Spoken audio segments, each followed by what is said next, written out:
before the Tokyo Game Yeah. Show. Specifically, where are we? Bandai Namco. This is their headquarters. It looks like an Aztec temple. It's amazing. It's gorgeous. So we came here and we got to check out Dark Souls temple. It's amazing. It's gorgeous. So we came here and we got to check out Dark Souls. Yeah, so I mean, I feel like when the franchise launched, it captivated so many people. It was abrasive and brutal and terrifying, and then it sort of evolved, and then now there's Bloodborne now, and it's interesting that it's still there and it's on PS3. So the Dark Souls team making a new Dark Souls game that's called something else, and it's for PS4. And here you see minor changes to the environment. It's like, oh, it's another castle, but it's icy. It's got icicles on it. And it's fine, but it doesn't have the kind of luster that you see in Bloodborne, which is like this, like, oh, it's all wintry, and you can see a bunch of ice, and there's ice monsters, and they're really hard. The game continually, you know, like Dark Souls says, just whoops my ass. Yep. You know, I hate to be that guy who's like, well, it's more of the same. It's kind of more of the same. Yeah. I don't know if people playing Dark Souls are really playing for the most, like... The variety.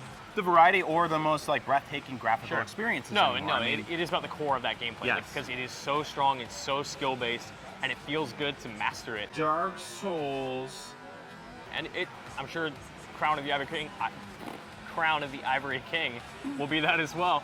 But it's just hard to be impressed by it. And I'm sure, like, when it comes out, a bunch of people will play it and it'll be awesome. But I just have a hard time getting excited for Dark Souls 2 right now. And I'm wondering, like, maybe it's time to just move on to Bloodborne or Dark Souls 3. I do feel like it's absolutely something for the people who are already hooked into it, who are already there. It's tough for, I think, somebody to come in on the very end of the arc of all of this and say, this is where I'm going to start. You don't get bonus points for being more beautiful as you kill me 75 times. You know, I mean, it helps, but really I'm dying a lot. Like, purely, accurately scientific. I mean, the people I know who love Dark Souls don't love Dark Souls 2. They're like, oh, it was fine. But I don't know anybody who is actively like, I can't wait for the third DLC. I love the first two so much. They were so great. They were separate from Dark Souls 2. It was like this standalone thing that didn't really correlate to anything, so it just kind of felt out of place. And now the third one is like, yep, again, probably that, but still the gameplay is solid. It's there. Dark Souls.